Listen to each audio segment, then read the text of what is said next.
El tiempo, una fuerza implacable, medido por el tic-tac de un reloj.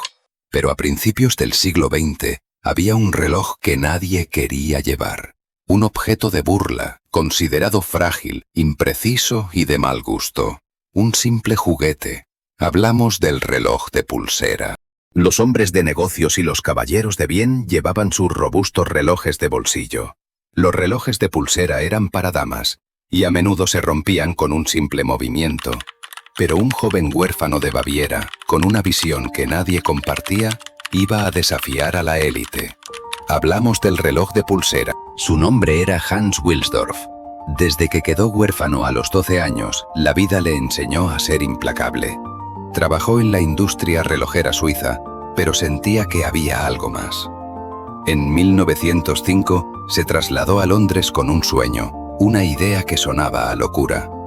Quería fabricar relojes de pulsera fiables y precisos. Y la gente se rió de él. Sabía que su reloj necesitaba un nombre. Algo corto, memorable, y que se pudiera pronunciar en cualquier idioma. Probó cientos de combinaciones. Helvetia, orología. Nada le convencía. Su frustración aumentaba. Y entonces, una mañana, tuvo una revelación. Dijo que un genio susurró el nombre al oído, mientras viajaba en el piso superior de un autobús tirado por caballos. La voz era de Hans, pero la palabra era mágica.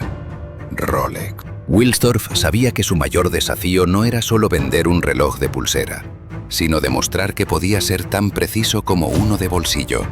La industria se burlaba de él. Decían que un reloj tan pequeño era imposible de ensamblar correctamente. Pero Hans ignoró a los escépticos. En 1910 hizo algo sin precedentes. Envió uno de sus pequeños relojes de pulsera a la Escuela de Relojería de Vienne, en Suiza. El resultado, obtuvo el primer certificado de cronometría del mundo para un reloj de pulsera. Con la precisión demostrada, Wilsdorf se enfrentó a un nuevo reto: los elementos. Un reloj de pulsera debía ser robusto, debía resistir el polvo, el sudor y, sobre todo, el agua. La solución llegó en 1926. El Rolex Oyster, el primer reloj a prueba de agua y polvo del mundo. Pero la gente no creía en sus palabras. Necesitaba una prueba, algo simple, visual, que no dejara lugar a dudas. Su escenario sería el escaparate de su propia tienda. Su público, una multitud de incrédulos. Vamos, señor Wilsdorf, va a poner ese reloj en una pecera. Es un juguete, se arruinará en segundos. No, amigo mío. Usted cree que es un juguete porque todos los relojes que ha visto lo son. Pero este no es un juguete. Wilsdorf se inclina, toma el reloj y lo sumerge por completo en la pecera. Wilsdorf suelta el reloj y este cae al fondo, sobre las pequeñas piedras. El sonido del reloj contra el cristal es el único que se escucha, y en ese momento, un simple reloj que nadie quería se convirtió en un símbolo de lo que es posible.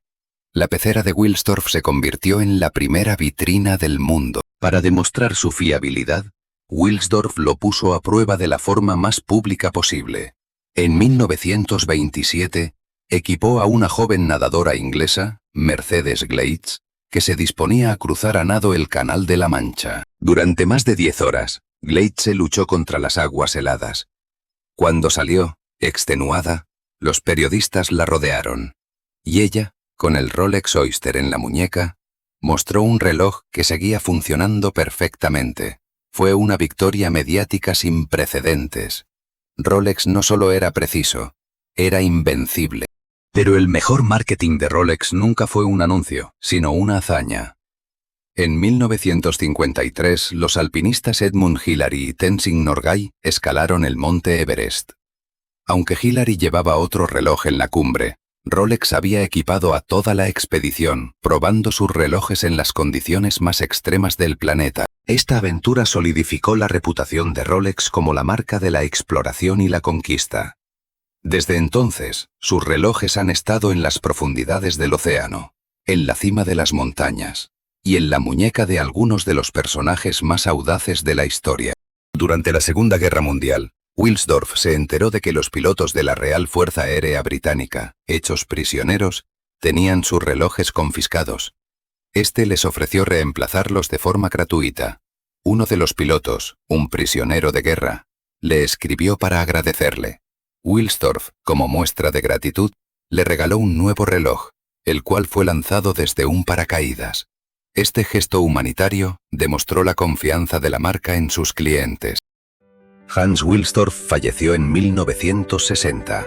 Dejó Rolex en manos de su fundación, una estructura única que garantiza que la empresa nunca se venda. Su visión no era solo vender relojes, sino vender una promesa, la promesa de que el tiempo, medido por su corona, jamás te fallaría. Y así, el visionario huérfano de Baviera se convirtió en el rey del tiempo. Su legado no son solo relojes, sino símbolos de precisión, de innovación y de una búsqueda incansable de la excelencia. La próxima vez que veas un Rolex, no verás solo un reloj. Verás la culminación de un sueño que empezó con una idea que parecía una locura.